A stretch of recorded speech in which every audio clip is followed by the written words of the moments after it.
Martín Lutero y la conciencia moderna, por el académico de número, excelentísimo señor don Pedro Cerezo Galán. A lo largo de la historia ha habido diversas y fecundas reformas religiosas en el cristianismo, como la benedictina, la franciscana, la devotio moderna, los hermanos de la vida común, con los que se educó Erasmo, pero ninguna de ellas ha tenido el alcance histórico-cultural de la evangélica o luterana. La llamada reforma por antonomasia, que por su radicalidad y consecuencia práctica fue una verdadera revolución religiosa, la ruptura decisiva y total con la tradición católica, al producir la alteración del credo dogmático, la quiebra de la autoridad pontificia y la escisión interna de la cristiandad. Ha habido también en el solar europeo movimientos espirituales sediciosos como los vegardos, los valdenses, los cátaros o albigenses, los heresiarcas Wycliffe y Hus, pero ninguno tan decisivo como el protestantismo para la suerte de Europa. La Europa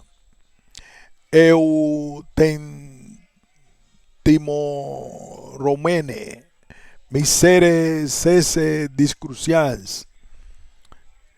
Según reza el título del discurso funerario que pronunció Andrés Laguna en la ciudad de Colonia el 22 de enero de 1543, por la pérdida de la unidad religiosa. Los cristianos me desgarran con sus luchas. Cristo se ve obligado a llegar a las manos con el mismo Cristo. Se lamenta Europa, casi previendo las futuras y desastrosas guerras de religión que habían de asolarla. Se han dado igualmente revoluciones políticas, ya sea de inspiración religiosa, como la anabatista de Tomás Müntzer, o ideológica, como la Revolución Americana de las Colonias de 1776, la francesa de 1789, la Comuna de París de 1871 o la soviética de 1917, pero ninguna de ellas ha tenido el alcance de la revolución religiosa, porque no se limitó a cambiar las condiciones de vida, sino algo más profundo y originario, la mentalidad. Ya advirtió Kant que quizá mediante una revolución sea posible derrotar el despotismo personal junto a la opresión ambiciosa y dominante, pero nunca se consigue la verdadera reforma del modo de pensar. Y en términos aún más contundentes se expresa Hegel a este respecto: es falso creer que se pueden romper las cadenas de derecho y de libertad sin la emancipación de la conciencia, y que pueda haber una revolución sin reforma. La razón parece obvia, pues la religión concierne de modo positivo al interés supremo trascendental del destino del hombre, y hemos podido comprobar este mismo año 2017, a lo largo de las dos conmemoraciones centenarias celebradas, que la revolución soviética no ha sido en modo alguno equiparable con su alcance histórico, cultural y civilizador con la reforma protestante. Preludio: reforma luterana y revolución. A esta luz quiero plantear la cuestión acerca de la trascendencia de la reforma luterana para la mentalidad moderna. Se ha dicho con verdad que Lutero no era un hombre moderno en el sentido humanista, renacentista del término, sino medieval, con una mente formada en el ocamismo y el nominalismo. Pero viene pero conviene advertir que en esta baja edad media ha situado Georges Lagarde los orígenes del espíritu laico en acontecimientos decisivos como la ruptura con la filosofía escolástica, el pronunciamiento de los teólogos a favor del imperio frente al papado, el voluntarismo y el intuicionismo que cuestionaron el racionalismo metódico de la teología católica. Lutero ha recogido esta herencia. Era de esperar, por lo demás, que una revolución religiosa tan radical como la luterana tuviera efectos culturales y políticos de gran alcance en el curso de la historia. Si Lutero no es un hombre moderno, reconoce Joaquín Avellán, su reforma contenía ciertamente un potencial de modernización vinculado al acontecimiento histórico de ruptura en la unidad de la fe cristiana. Pero yo no me refiero tanto ni solamente a su efecto en la civilización moderna, sino en la misma cultura, en la mentalidad moderna. No deja de encerrar este planteamiento una provocativa paradoja. ¿Cómo es posible, cabe preguntarse, que un antihumanista declarado como Lutero no solo irracionalista, sino enemigo combatiente de la razón en nombre de su nueva fides y además de signo feudal antisocial, abiertamente reaccionario, como demostró en la guerra de los campesinos alemanes, pueda haber sido un precursor del pensamiento moderno? Y sin embargo, así ha sido, a mi entender. Las cosas, la espiritualidad reformada luterana ha despejado en gran medida, quiero decir, no exclusivamente, el horizonte filosófico del sujeto y del Estado modernos, precisamente por haber sido una revolución religiosa. Sin ella no se podía Sin ella no se podría comprender ni la filosofía inmanentista de la conciencia moderna, ni el idealismo trascendental, ni la teología política en los países reformados. Y esto en toda Europa nórdica, ya sea anglosajona o de habla alemana. Miguel de Unamuno había visto en las tres R's, como solía llamarlas, Renacimiento, Reforma, Revolución, el destino de Europa en la modernidad.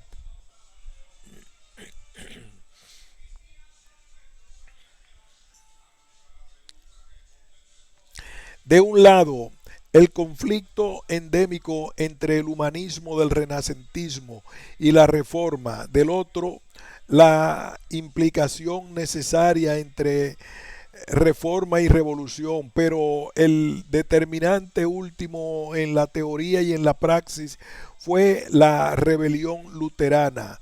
La reforma ha sido revolucionaria en virtud de su propio principio de la libertad de conciencia. En su tiempo provocó la rebelión anabaptista de los campesinos contra los nobles alemanes, pero es fácil seguir su efecto en el siglo siguiente. Es bien sabido que la Revolución Francesa es hija de la Ilustración, y los ilustrados del siglo XVIII, escribe Joaquín Avellán, Consideraron a Lutero como un precursor de la libertad, como un luchador contra la tradición y el orden jerárquico y como un defensor de la autonomía del individuo. En el imaginario intelectual europeo, el libre examen luterano queda asociado con el criticismo moderno. Eso explica que Antonio Machado pondere la actitud intelectual de la generación española de 1914, la primera plenamente secularizada de la historia intelectual española, llamándola la prole de Lutero, en un elogio dirigido a Ortega y Gasset, meditador del Escorial, usando de una incisiva paradoja, y que Felipe austero al borde de su regia sepultura asome a ver la nueva arquitectura y bendiga la prole de Lutero. Hegel creía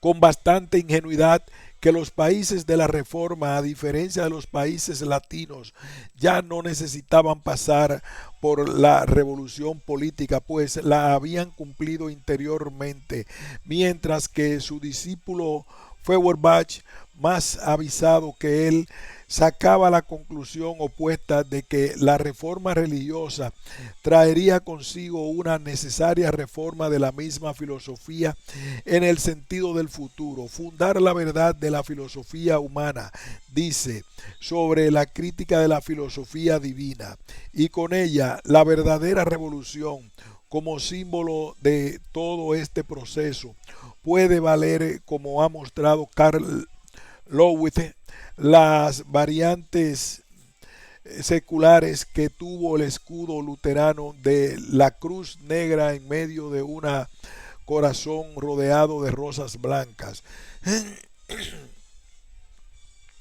con el lema: el corazón de Cristo se abre a las rosas en medio de la cruz.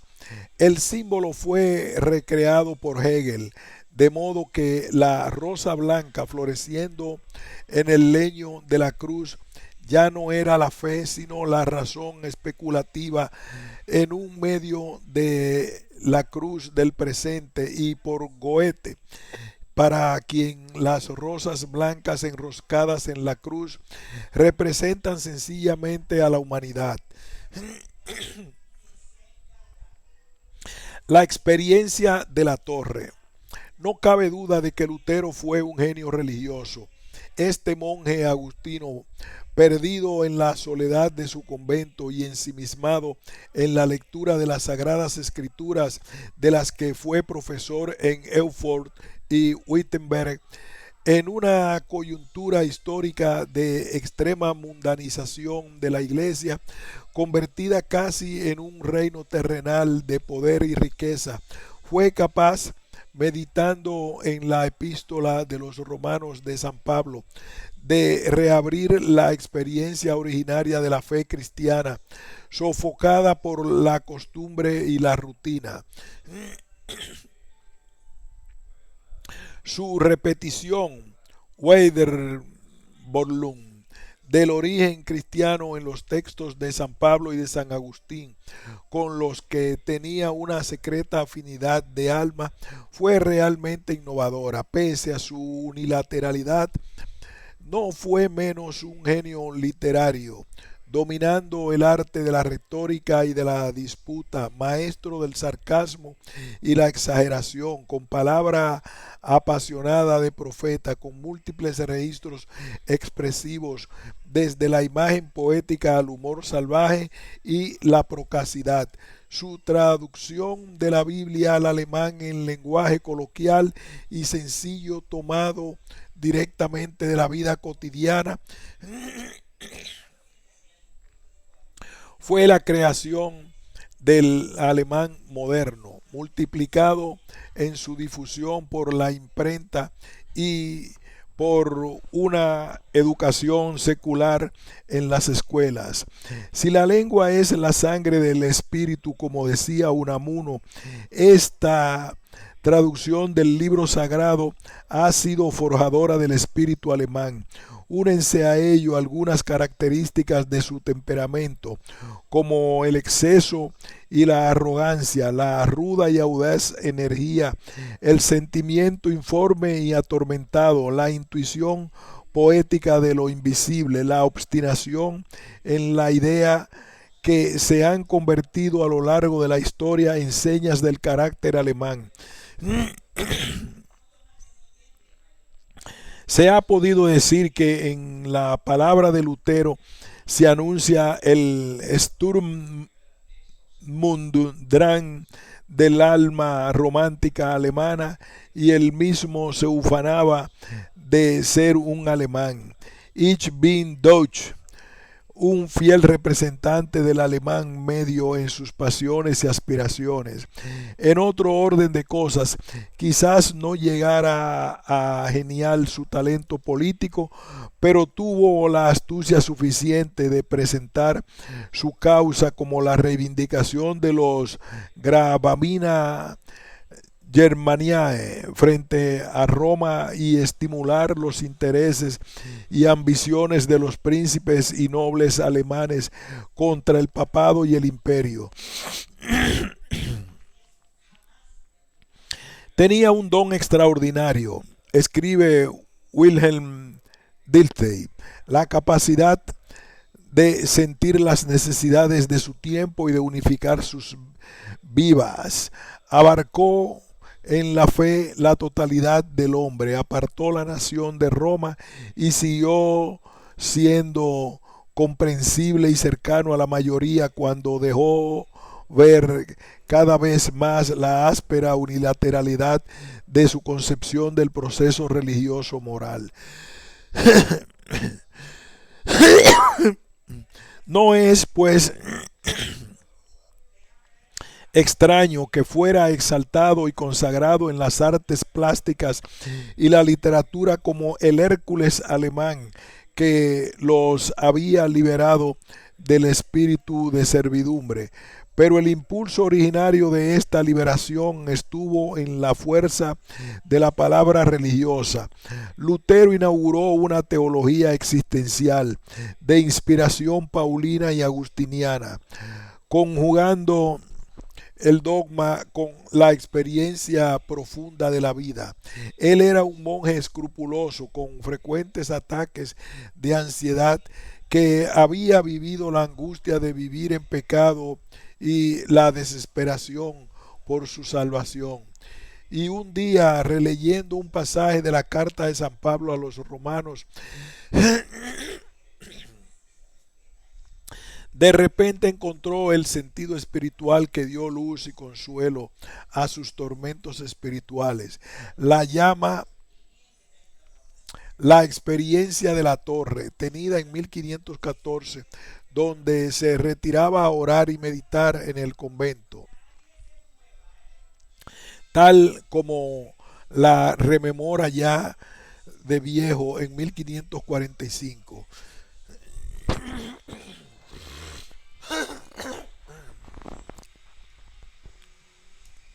Hasta que al fin, por piedad divina y tras meditar noche y día, percibí la concatenación de los dos pasajes. En él se revela la justicia de Dios, como dice la Escritura: el justo vivirá por la fe. Comencé a darme cuenta de que la justicia de Dios no es otra que aquella por la cual el justo vive el don de Dios, es decir, de la fe, y que el significado de la frase era el siguiente: por medio del Evangelio se revela la justicia de Dios, o sea, la justicia pasiva, en virtud de la cual Dios misericordioso nos justifica por la fe, como dice la Escritura: el justo vivirá por la fe. Me sentí entonces un hombre renacido y vi cómo se abrían las puertas del paraíso. En la citada epístola contrapone San Pablo la ley judaica a la buena nueva del Evangelio, el espíritu de la servidumbre y el espíritu de la gracia, respectivamente. En la primera, el hombre se justifica ante Dios por sus obras conforme al espíritu de la ley. En la segunda, es justificado por la fe en Jesucristo y sus méritos infinitos. Ahora, empero, independientemente de la ley, la justicia de Dios se ha manifestado, abonada por el testimonio de la ley y los profetas, pero una justicia de Dios mediante la fe de Jesucristo para todos y sobre todos los que creen, pues no hay distinción alguna, porque todos pecaron y se hallan privados de la gloria de Dios, justificados como son gratuitamente por su gracia mediante la redención que se da en Cristo Jesús, al cual exhibió Dios como monumento expiatorio mediante la fe en su sangre, para demostración de su justicia.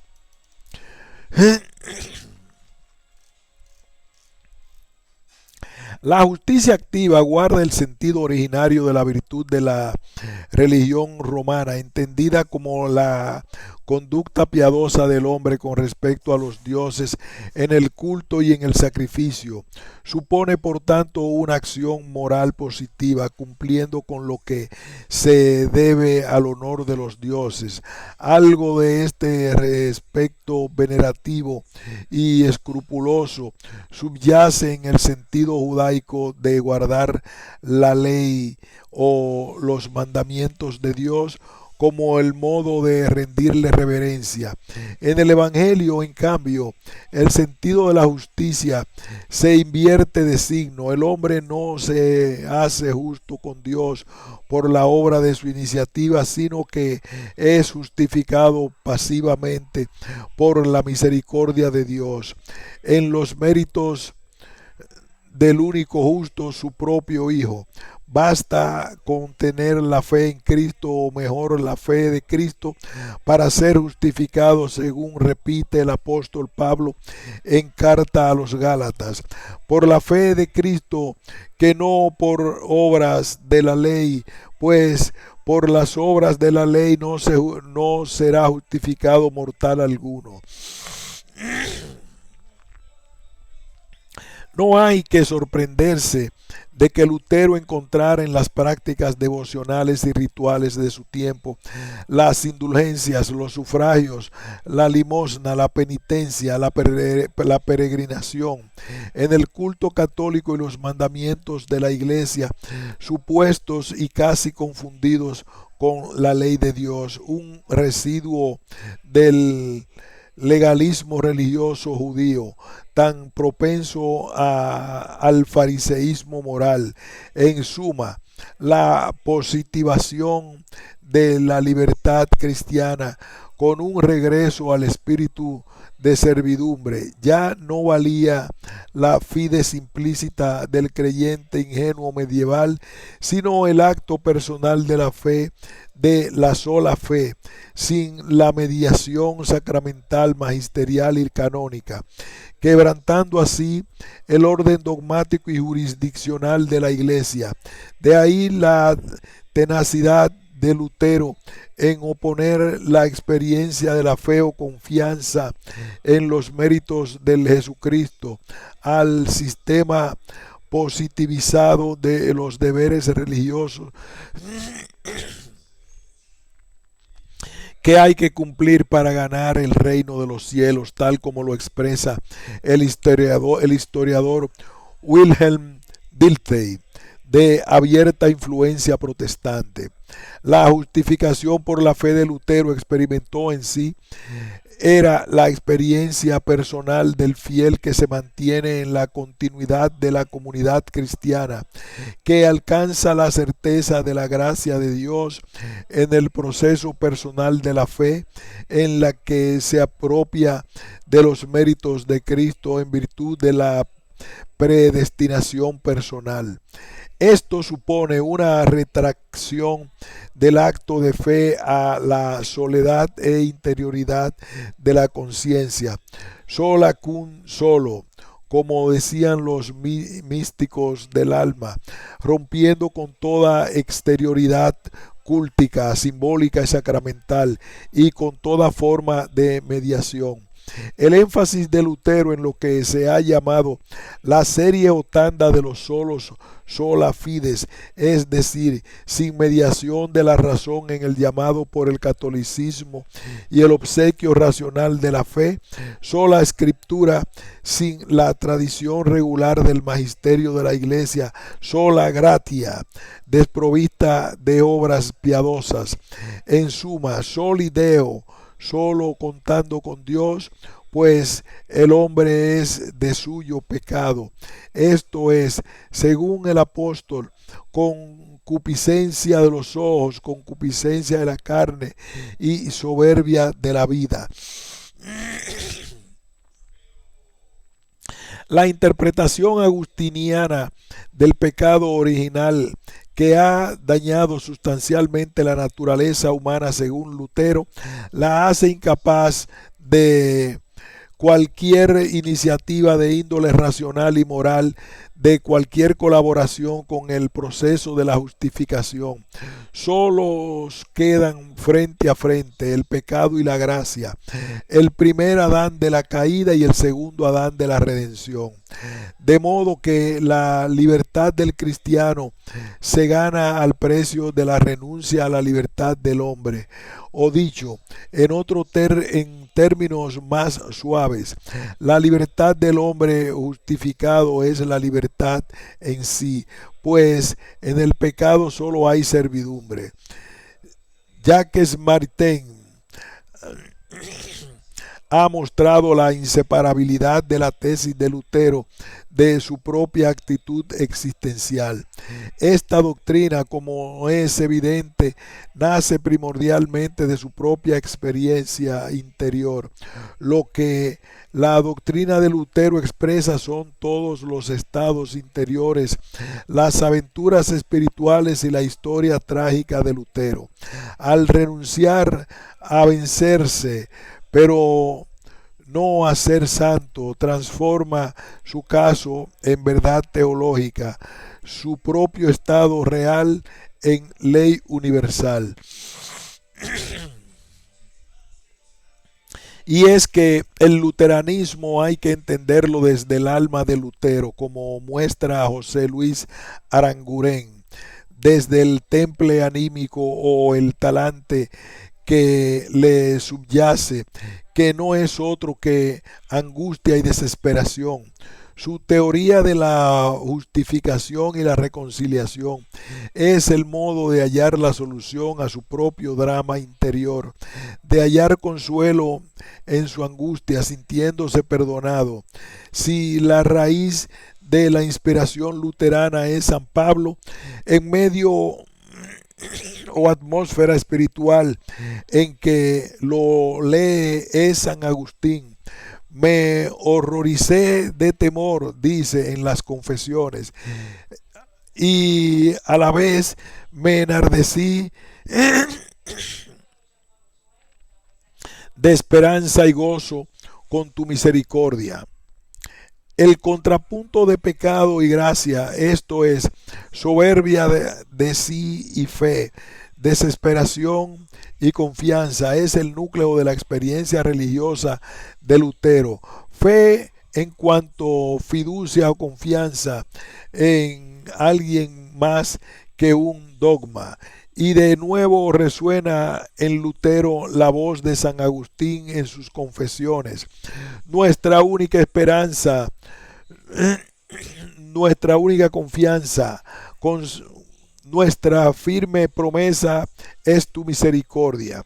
La justificación consiste, según la confesión reformada, en revestirse de los méritos de Cristo como un escudo protector ante la cólera divina y la reconciliación con Dios mediante la muerte de Cristo, en ser aceptado ante Dios.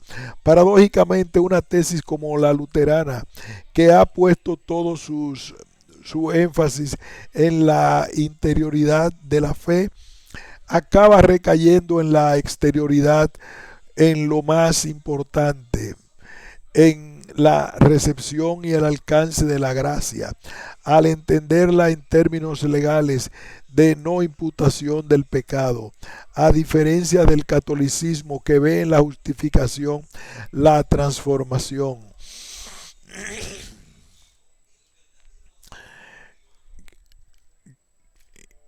que ve en la justificación la transformación interior del cristiano en una nueva criatura.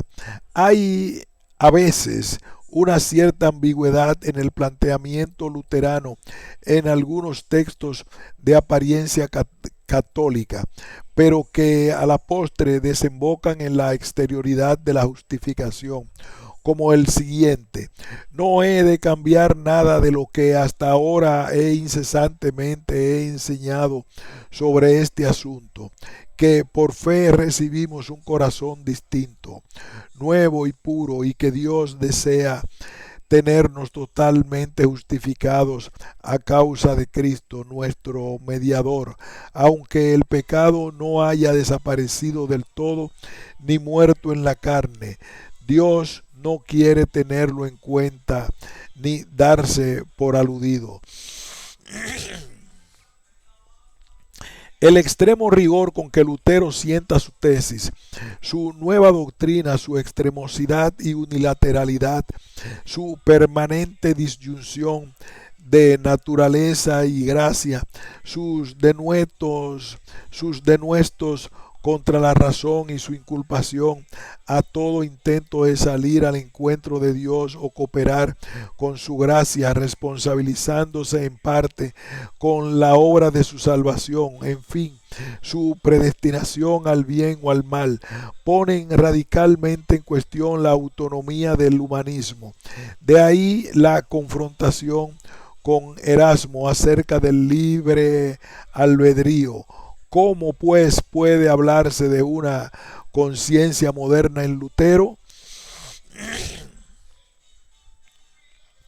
La subjetividad religiosa luterana.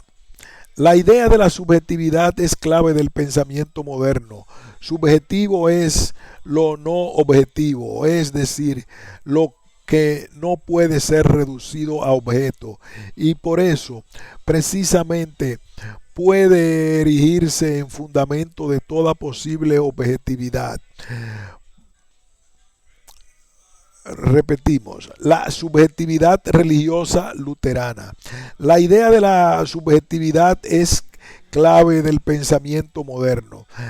Subjetivo es lo no objetivo, es decir, lo que no puede ser reducido a objeto, y por eso, precisamente, puede erigirse en fundamento de toda posible objetividad.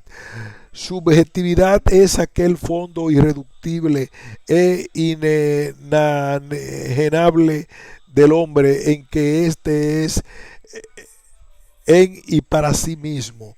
Según Ortega y Gasset, el descubrimiento de la subjetividad tiene dos hondas raíces históricas, una negativa y otra positiva.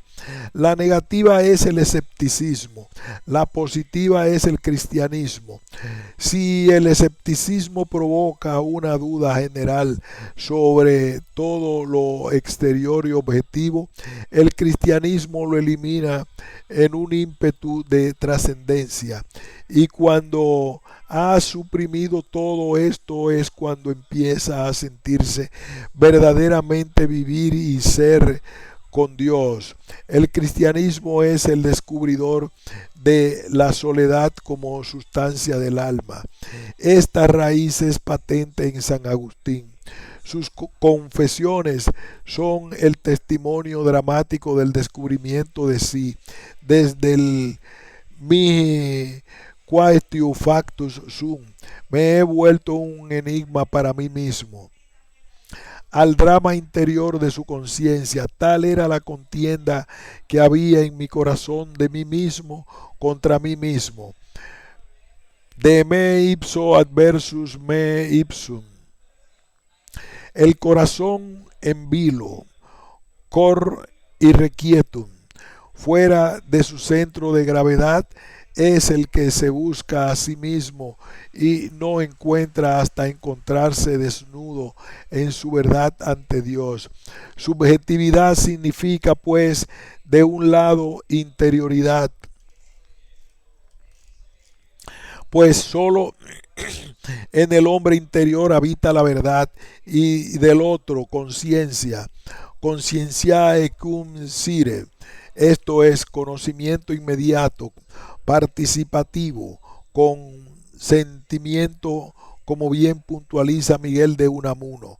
Conciencia, o mejor, conciencia es saber algo, con sabiéndose permaneciendo, cabe si, pero en este caso el saber con cum sire se refiere al acto íntimo, conjunto, del encuentro de Dios y el alma. Deum et animam sire cupio, decía San Agustín, porque solo en Dios es reconocible la verdad del hombre. Lutero, como monje agustinino, se había formado en esta tradición. No es extraño que en los momentos decisivos de su vida de reformador apele a su conciencia. Uno de ellos es en la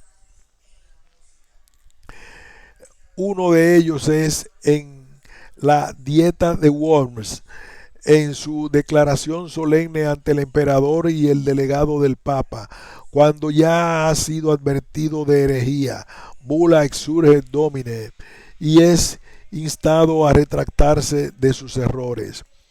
A menos que se me convenza por testimonio de la Escritura o por razones evidentes, puesto que no creo en el Papa ni en los concilios, solo ya que está claro que se han equivocado con frecuencia y se han contradicho entre ellos mismos, estoy encadenado por los textos escriturísticos que he citado, y mi conciencia es una cautiva de la palabra de Dios.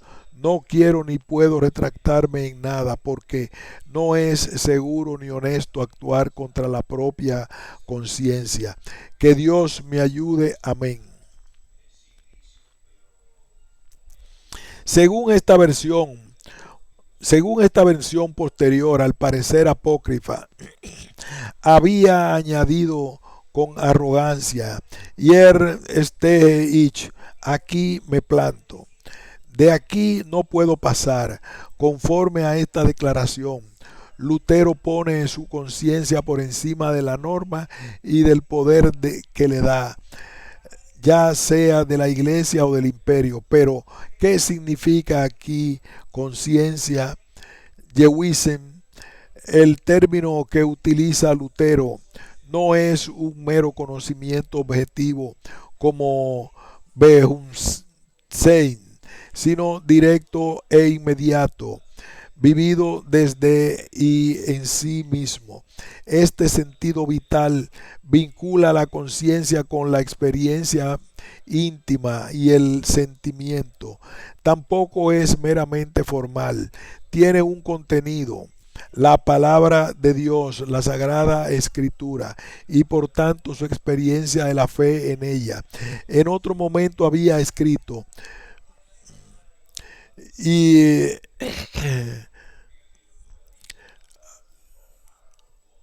en otro momento había escrito, la religión pierde su carácter dogmático de verdad revelada para deducirse a experiencia interior de Dios, y de ahí al sentimiento de lo divino en el hombre. Toda la cuestión estaba, dice irónicamente Maritain, en sentirse en estado de gracia, como si la gracia fuese en sí misma objeto de sensación. Pero tampoco se trata de simple certidumbre como mero estado subjetivo, sino de convicción, término que emplearán más tarde Kant, Fichte, Fichte y el mismo Hegel, para referirse a una verdad conjuntamente existencial y moral. No es extraño que apele de nuevo a la conciencia en momentos trascendentales, como al cierre del escrito, exhortación a la paz. Os he aconsejado a todos, dice Lutero, cristiana y fraternalmente, con suficiente lealtad como me testimonia mi conciencia, es decir, según mi convicción íntima y verdadera, convicción originariamente religiosa, pues es una verdad cuyo testigo directo es Dios. En cierto modo, parece haber buscado Lutero la resonancia de un texto de San Pablo. La palabra de Dios no está encadenada, y por eso, porque es la suprema verdad y libertad encadenada a la conciencia. Yo soy cautivo de esta palabra. Lo decisivo de esta declaración es que vincula la certeza íntima o interior del yo con Dios mismo, a quien pone de testigo de su fe, jura en cierto modo por Dios, pues Dios se juramenta a sí mismo en su palabra, y así le consta al creyente en lo más íntimo. Lutero quiere decir, estoy absolutamente seguro de que esta es la verdad de Dios, pues así lo ha revelado con su propia palabra. En la declaración se hace una referencia paradójica a la evidencia, pues dice, a menos que se me convenza por testimonio de la Escritura o por razones evidentes, pero que se me convenza puede aportar más evidencia y constricción que la propia palabra divina. Para Lutero, la palabra de Dios es clara y simple. El texto de la Escritura no es ambiguo ni requiere una interpretación cualificada. Todos pueden entenderlo por sí mismos, pues Dios habla en él para todos y cada uno. La conciencia es pues un saber inmediato y experiencial. De ahí que al apelar a ella se refiera a Lutero al fuero interno, al fondo cierto e inenajenable del yo, frente al fuero externo vigente de la ley eclesial y de la ley política. Por eso puede escribir que sobre este fuero interno no cabe ni es posible ejercer violencia. Pero los pensamientos y sentimientos del alma no se revelan a nadie excepto a Dios, por lo que resulta inútil e imposible obligar o constreñir a alguien por la fuerza a que crea de un modo u otro. Creer o no creer depende de la conciencia de cada cual. Ahora bien, esta certidumbre se da en el acto de fe cuyo objeto, según Lutero, no es el contenido dogmático, sino la persona de Cristo. Hay pues una fina distinción entre fides objetiva, fe acerca de Dios, y fides subjetiva, aprehensiva, fe en Dios, y más concretamente en Cristo como Dios revelado al hombre. Aquí la fe significa propiamente fiducia o confianza, entrega del propio cuidado en las manos de Cristo, fiándolo exclusivamente a sus méritos, a la insecuritas que sufre el hombre desesperado por querer o no poder el bien. Se sustituye en la fe la securitas, seguridad de hallar protección y consuelo en los méritos de Cristo.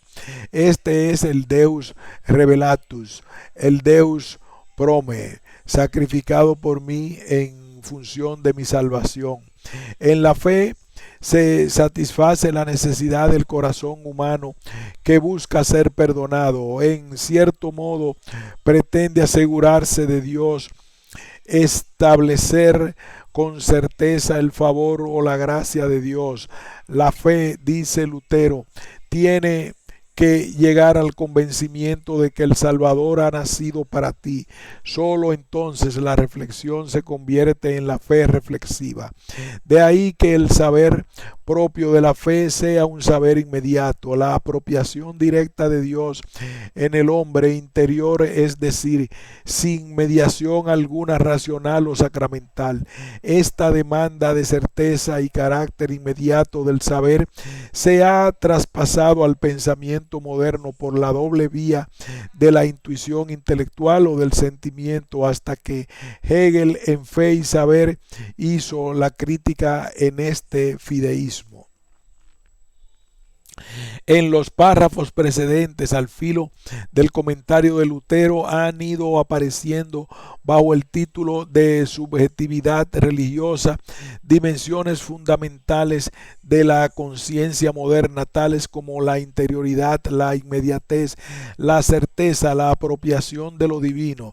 La subjetividad de la fe estaba dirigiendo en certeza subjetiva todo el contenido dogmático acerca de Dios en un Dios hombre.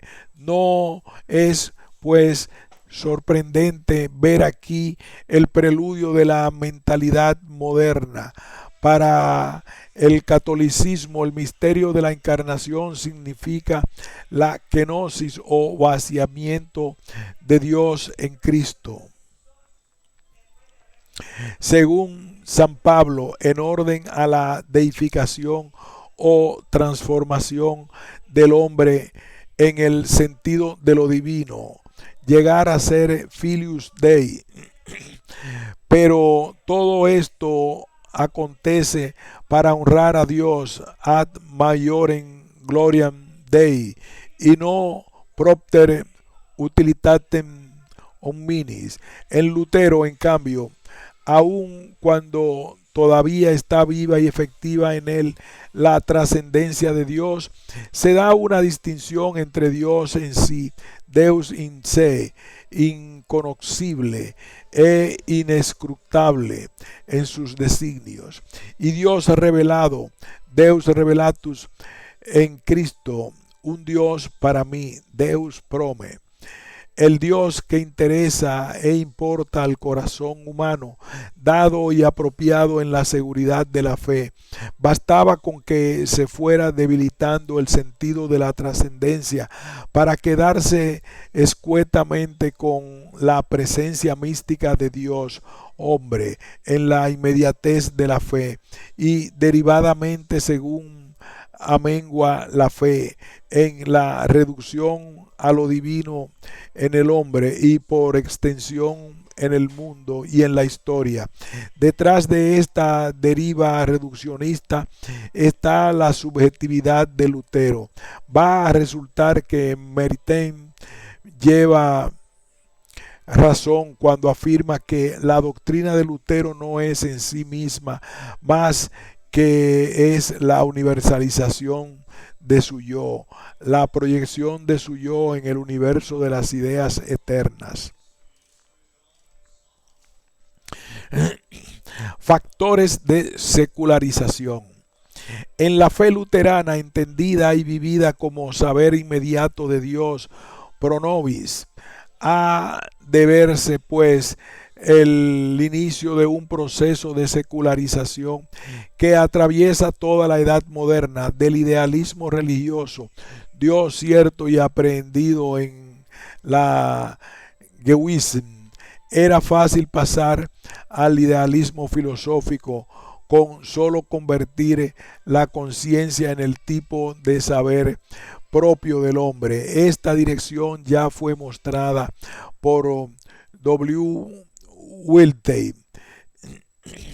Hay que destacar dice, lo que une a Lutero hacia atrás con la mística alemana y hacia adelante con el idealismo trascendental, y por lo cual fue para sus contemporáneos el renovador de la sociedad sobre los más hondos fundamentos religiosos morales. Pero progresivamente tales fundamentos oriundos de la experiencia religiosa fueron contrayéndose en fundamentos meramente ontológicos y morales. Como ha escrito José María Gómez Heras, el espíritu moderno se hace presente en la interiorización del encuentro con Dios mediante la sola fe, en la autonomía de la conciencia individual frente a los condicionamientos normativos del dogma y en la humanización de Dios en Jesús de Nazaret como lugar exclusivo del encuentro del hombre con lo divino. El exclusivismo de la fórmula Dios de Cristo y Dios en Cristo podrá ser germen de la superación del teísmo metafísico, e igualmente que la interiorización del encuentro con Dios a través de la sola fides iniciará el proceso de transformación de la teología en antropología.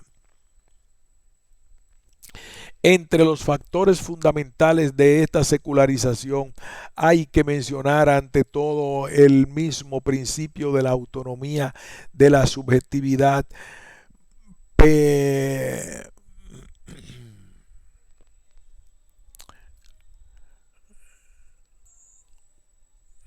Entre los factores fundamentales de esta secularización hay que mencionar ante todo el mismo principio de la autonomía de la subjetividad, peraltado ahora religiosamente en un rango absoluto, pues no se trata de la mera voluntad subjetiva y contingente, sino del sujeto en su relación inmediata con Dios, lo que trae consigo una liberación absoluta de toda exterioridad y enajenación, como señala Hegel a propósito de la Reforma.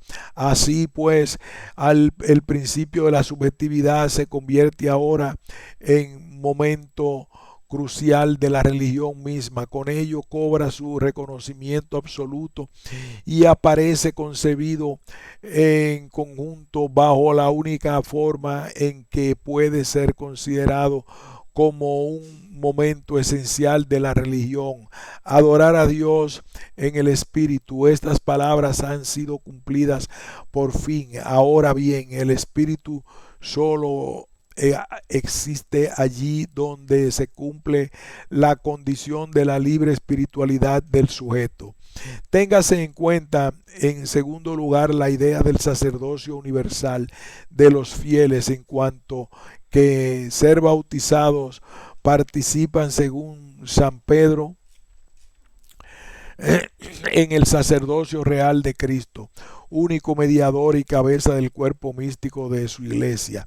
Desaparece así la separación entre eclesiástico y laico, pues la diferencia es de función, pero no de autoridad y rango, y con ello el orden jurisdiccional canónico. Por lo demás, el principio de la igualdad del hombre, defendido celosamente por el cristianismo, adquiere un nuevo refuerzo y verificación, pues aun cuando hay diversidad de dones, todos los miembros del mismo cuerpo de Cristo, este supone que no hay una administración eclesial del orden de la salvación, sino que cada fiel tiene la responsabilidad y el control de su conciencia religiosa. Únese a ello el tercer factor decisivo, el libre examen en la interpretación de las Sagradas Escrituras, al margen de la tradición y la autoridad de la Iglesia, pues aparte de ser claras y sencillas en cuanto mensaje universal dirigido a la salud de todos, el creyente cuenta con la revelación del Espíritu para encontrar su sentido interior y propio. En el espiritual, el que Es el espiritual el que entiende y sabe de las cosas espirituales y no el hombre culto o erudito en disciplinas humanas. El libre examen desató la crítica a toda idea o norma recibida y a toda forma de tradición, robusteció la conciencia individual y democratizó los modos de comportamiento tanto en la comunidad religiosa como en la sociedad civil. El principio luterano fue celebrado como el medio de dinamizar y democratizar la cultura frente al dogmatismo y al fanatismo. Entre nosotros, Miguel de Unamuno, protestante liberal de mente y actitud, pero católico de corazón porque creía o quería creer en la escatología religiosa. Vio en el libre examen el principio de desamortización de todos los bienes espirituales y culturales de cualquier forma de protección dogmática o disciplinar. El erizo calenturiento decía de sí mismo, aspira a que todo hombre sea sacerdote y guerrero y maestro, ciudadano público e históricamente activo, y por eso rechaza el eclesiasticismo. Otros le llaman clericalismo, el militarismo, el pedagogismo y el politicismo. El erizo calenturiento quiere que se desarmonice la teología, que se desamortice la estrategia y la táctica, cuya suprema pedantería la guerra nos pone de manifiesto, que se desamortice la pedagogía y que se desamortice la política. He aquí por qué es demócrata el erizo. El erizo calenturiento cree que la religión y la guerra y la educación pública y la política han de ser funciones real y verdaderamente públicas, de verdadero sufragio universal, o sea, de sufragio verdaderamente universal.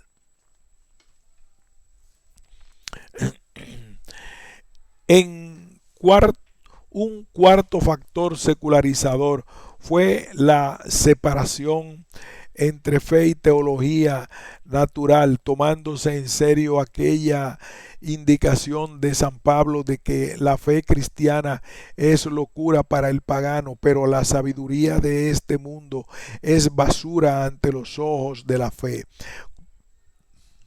Contrapone así Lutero la teología crucis de la kenosis y la humildad de Dios propia e interior a la fe cristiana, a una teología de la gloria de inspiración aristotélica que lo entiende a través de su reflejo en el mundo. Esta separación tuvo un efecto doble. De un lado excluía el contenido de la fe de toda mediación por la razón natural, pero del otro liberaba a esta como saber temporal de la subordinación a la teología. No obstante, en la medida en que el luteranismo se convirtió en el foco determinante de toda la cultura, hizo surgir en su seno, conforme a su propia lógica reduccionista, un nuevo tipo de racionalidad gnóstica y dialéctica que digería el contenido del dogma religioso en verdad especulativa, como testimonia el pensamiento de Hegel. Un proceso análogo acontece con respecto a la relación de la ética y la fe. De un lado, Lutero rechaza toda ética natural que pretenda justificar la conducta del hombre con ciertos criterios de pura razón, a la que toma por pelagianismo,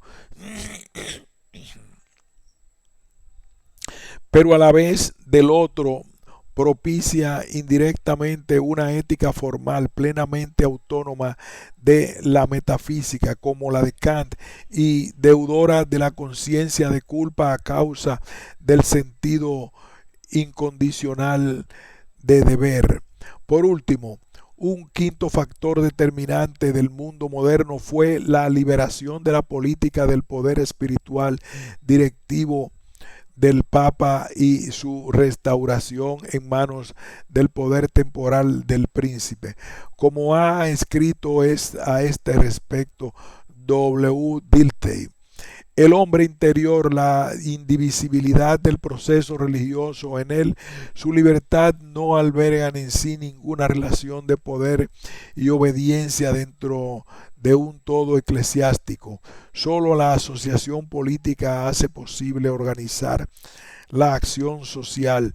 Esta asociación se convierte pues en sede de toda actuación para la vida y obra de Dios en el mundo. La esfera de las obras de la fe es la esfera de la sociedad secular y su orden.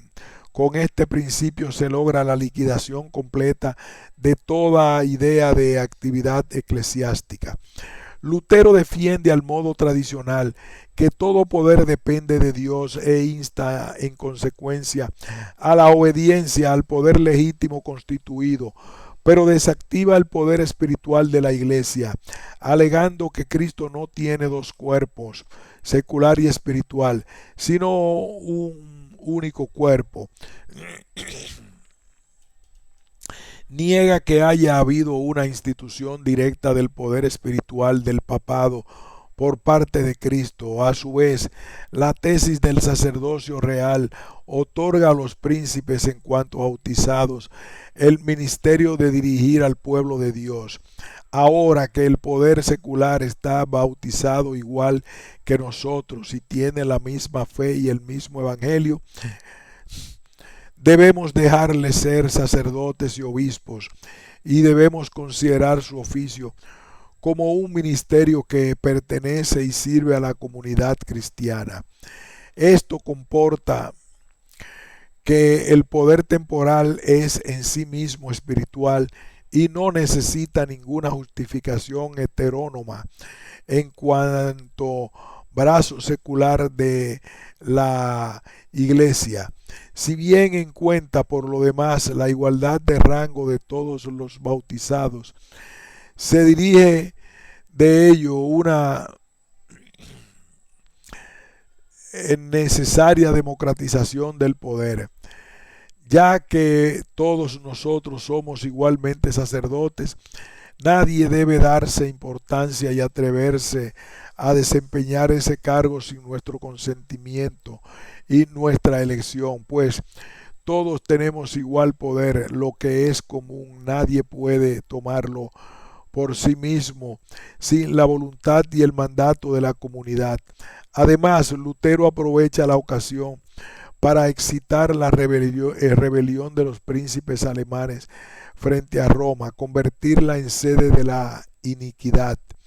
Así pues, la necesidad lo exige y el Papa es dañino para la cristiandad. En primero que pueda, como miembro fiel de todo el cuerpo, debe hacer algo para que se celebre un concilio auténtico, libre, y nadie mejor que la espada secular puede hacerlo, especialmente ahora que es también sociocristiana, cosa sacerdote, coeclesiástica, copoderosa con todas las cosas y teniendo el deber de desempeñar con libertad su cargo y función que han recibido de Dios.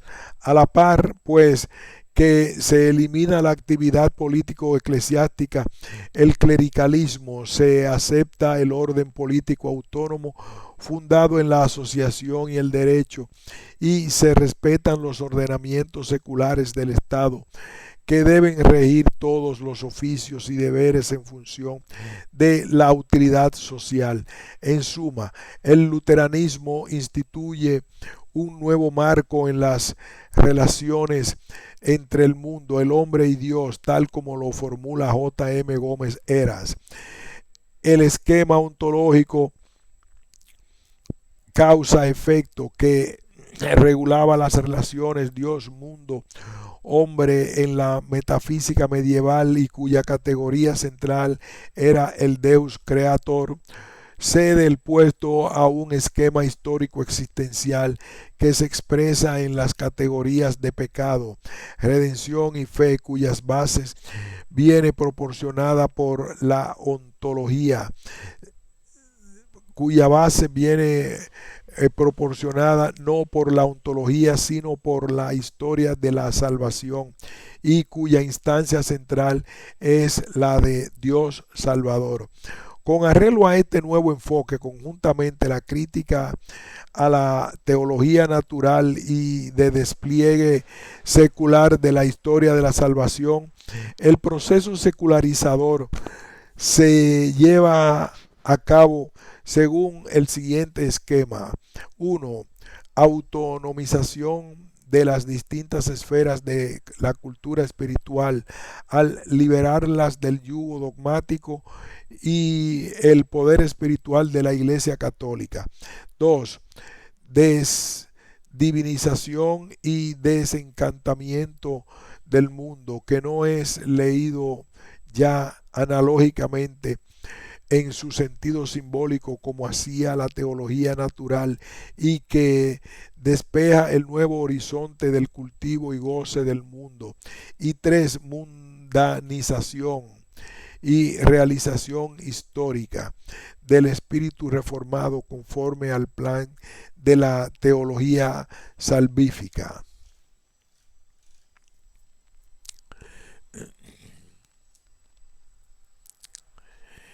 Quinto, líneas secularizadoras en el pensamiento moderno. La libertad espiritual de conciencia proclamada por Lutero desencadenó un movimiento expansivo que se dejó sentir tanto en el orden del pensamiento como de la vida social, solo que donde Lutero decía fe o saber inmediato de Dios en mí, los filósofos hablarán de pensamiento o razón, pues no es otra cosa que conciencia. Kant la va a convertir en lengua de la ilustración. La libertad, dice, de hacer siempre y en todo lugar uso público de la propia razón. Y Fichte, verdadero titán en la lucha por la libertad de pensamiento, la proclama constantemente. En derecho, el derecho de elevarse con el propio pensar libre de todos los lazos de la autoridad externa hasta la ley de la razón es el derecho más alto e inalienable de la humanidad. Este derecho es inmutable destino de la vida de la especie sobre la tierra. Y hasta los campesinos sublevados contra la opresión de sus príncipes, nobles y obispos reclamaban y se amparaban en aquella libertad radical cristiana de toda servidumbre que había proclamado Lutero, por mucho que éste se esforzara en rechazar las consecuencias sociales que podían esperarse de su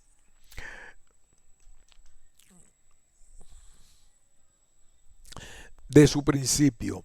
En su exhortación a ellos apela a su buena conciencia, pero en el fondo ellos, con Thomas Müntzer a la cabeza, la entendían como consecuencia del espíritu de la reforma. No debe existir la servidumbre, puesto que Cristo nos ha liberado. Así de simple y rotundo. Fe luterana, cristocentrismo e idealismo filosófico. Toda la espiritualidad moderna es cristocéntrica. Frente a la edad del Padre, que es el eón o carácter esencial de la edad medieval, la moderna es la del Hijo, y pronto llegará a ser en lo más radicales y consecuentes de la del Espíritu. Lutero había contrapuesto el Deus in se, incognoscible e inescrutable, al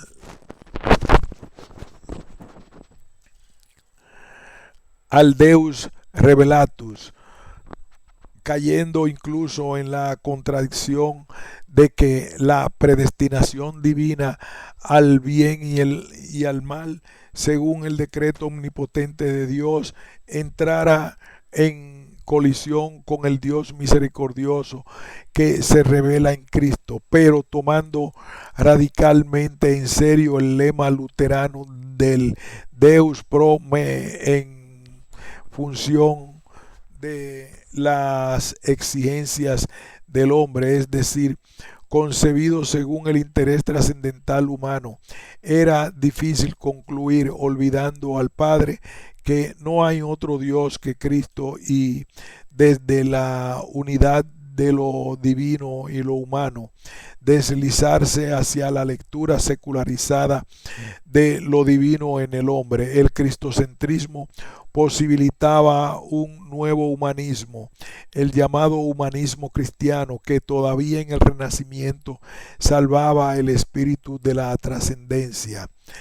Lefebvre, de Taples, Tomás Moro, Desiderio Erasmo, Luis Vives, pero que en el movimiento secularizador protestante llegará a perderla de vista. De tanto hablar de Cristo, el cristianismo liberal olvidó que Cristo tenía un Padre, que quien más había hablado, de quien más había hablado él en este mundo. El solus Christus, que implicaba todavía la divinidad de Jesús, iba a acabar conduciendo en el llamado protestantismo liberal al solus homo de la modernidad y de un hombre reducido al ego cogitans o agens de la edad moderna. Es innegable que Lutero había sido con su actitud un gran reivindicador teórico y práctico de su yo. El pro me por mí, en función de mí, en mi conciencia, ordenaba toda la economía trascendental de la religión hacia el hombre. La teología dejaba de ser el discurso del hombre sobre Dios en virtud de Cristo mediador, para tornarse el discurso de Dios sobre el hombre. ¿Por qué la doctrina de la salvación, se pregunta Maritain, absorbe toda la teología luterana, sino porque el yo humano se ha convertido de hecho en la preocupación principal de esta teología? Habrá habido pocos hombres tan egoístas o poseídos por el daimon de su yo como Lutero, que aparte de soberbio y arrogante, como reconocen sus biógrafos, lo había elevado a un dogma religioso, el aseguramiento de Dios para lograr la certeza de sí mismo. En el fondo, tal vez sin ser consciente de ello, había convertido la causa de Dios en su propia causa. Lutero es un egotista consumado, más que aquellos humanistas como Erasmo, que él tomaba por escépticos y a los que reprochaba no hacer aserciones. Así lo ha visto de nuevo Jacques Maritain, un fino catador de espíritus. Lo primero que llama la atención en la fisonomía de Lutero es el egocentrismo, algo mucho más sutil, mucho más profundo y mucho más grave que el egoísmo, o un egoísmo metafísico. El yo de Lutero llega a ser prácticamente el centro de gravitación de todas las cosas, y sobre todo en el orden espiritual. Y el yo de Lutero no no son solo sus disputas y sus pasiones de un día. Tiene un valor representativo, es el yo de la criatura, el fondo incomunicable del individuo humano. A diferencia de las personas que es alteridad y comunidad, el yo es ensimismamiento y hermetismo, individuo, porque surge de la anulación de todo lo otro para encontrar un fondo autárquico, cierto y seguro. No está abierto y vertido hacia afuera, sino que pone lo objetivo a partir de sí y en función de sí mismo. El yo es proyecto de sí y artífice de su mundo, como asegura José Ortega y Gasset. Nada merece tan apropiadamente ser llamado yo como ese personaje programático, porque de su peculiaridad depende el valor con que en su vida queden calificadas todas nuestras cosas, nuestro cuerpo, nuestra alma, nuestro carácter, nuestras circunstancias. Son nuestras por su relación favorable o desfavorable con aquel personaje que necesita realizarse. ¿De dónde viene la cultura alemana? ¿De dónde viene la cultura alemana esta pasión por el yo? ¿De la mística renana? Creo que no, porque el místico busca ciertamente al hombre interior, pero para trascenderse a sí mismo. De, de la sobra de fuerzas o voluntad es posible, si se tiene en cuenta que el cogito en el fondo es siempre voluntas. El yo siempre se planta. Yer este ich, como al parecer dijo Lutero, se hace centro, irradia desde sí una energía configuradora, tiene un alma fáustica, ávida de todo para cobrar en ello la experiencia de sí. Desde luego, nadie encarna mejor el carácter alemán que Fausto, dispuesto a vender su alma al diablo con tal de tener un instante colmado de plenitud, del luteranismo, de su hipertrofia, del yo en estado de certeza, de su seguro religioso de salvación, parte una corriente que desemboca en el idealismo, cuando el Kant de la crítica de la razón pura define el yo por la apercepción trascendental o autoconciencia de un acto. Yo pienso que es el principio a priori e intrascendible, la unidad posibilitante de toda síntesis de la diversidad en el concepto se mueve dentro de la estación moderna de la autocerteza del yo como polo constituyente del mundo objetivo, y cuando más tarde habla del ideal como arquetipo necesario para reglar nuestra conducta, no se refiere al intimitatio Christi, al modo de Tomás Kempis, sino a algo así como la experiencia de lo divino en el hombre ya inmerso en la tradición devota del pietismo protestante.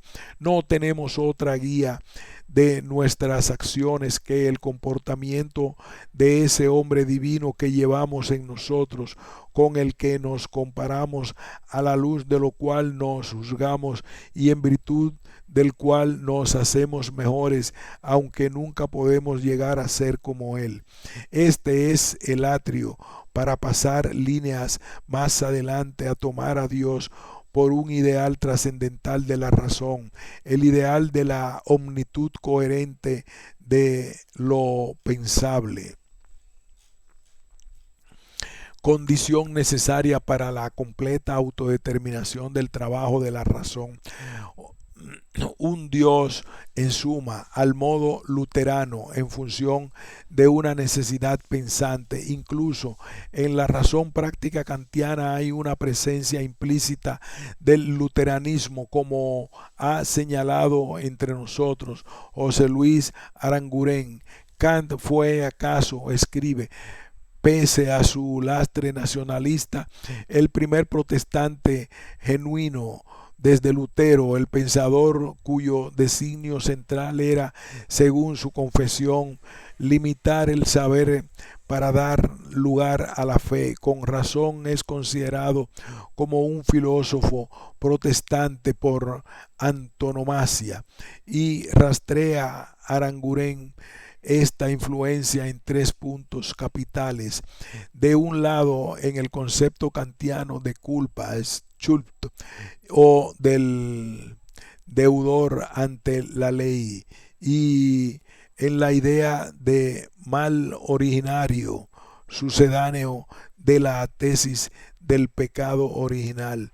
Del otro, en la potencia de la ley, que es, según Lutero, la que me arguye de mi propia impotencia para poder cumplirla y me deja convicto de pecado. Y finalmente, en el sentimiento pietista, que puede entenderse como una forma debilitada y emocional del estado psicológico de gracia. Esta tendencia kantiana a la hipertrofia del yo encuentra en Fichte una expresión definitiva. No hay no hay en toda la filosofía una autoconciencia tan entusiasta y exaltada de la majestad del yo. Hay en mí un impulso hacia una actividad propia, independiente y absoluta. Nada es para mí más insoportable que existir en otro, por otro y para otro. Quiero ser algo y llegar a serlo por mí mismo. Es la rotunda autoafirmación del yo en cuanto acto originario, pero este yo absoluto es propiamente un cogito agens, una tadanlum o hazaña heroica. Es el punctum saliens de la libertad trascendental kantiana. Quien tenga mi modo de pensar, dice, una buena y recta voluntad, sostendrá también mi convicción. Y después de saber esto,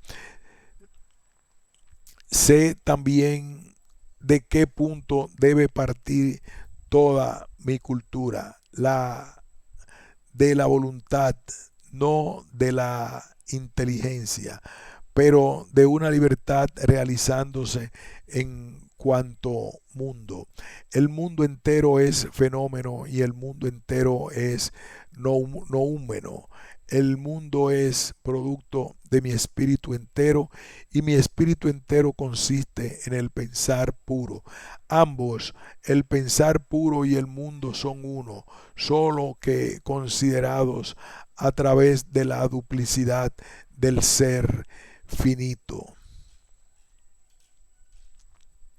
Pensar es autodeterminarse a partir de sí mismo.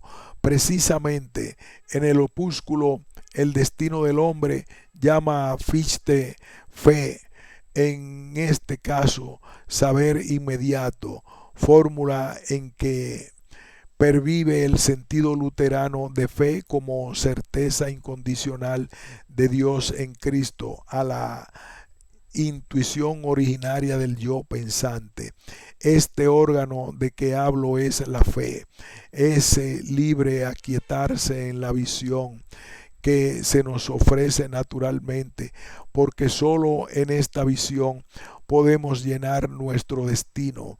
Es ella la que da ante todo aprobación al conocimiento, que sin ella sería pura ilusión, y lo eleva a la certeza y la convicción. En otros contextos prácticos utiliza Fichte la palabra conciencia moral, saber experiencial e inmediato de la unidad del yo y su deber puro, y en el conflicto del yo y el no yo encuentra el yo en medio dinámico de su autotrascendencia para poder recobrarse a sí mismo a través de su obra y alcanzar la unidad consigo mismo. La antropología como secreto de la teología. Punto, y seguiremos más adelante a partir de la antropología como secreto de la teología.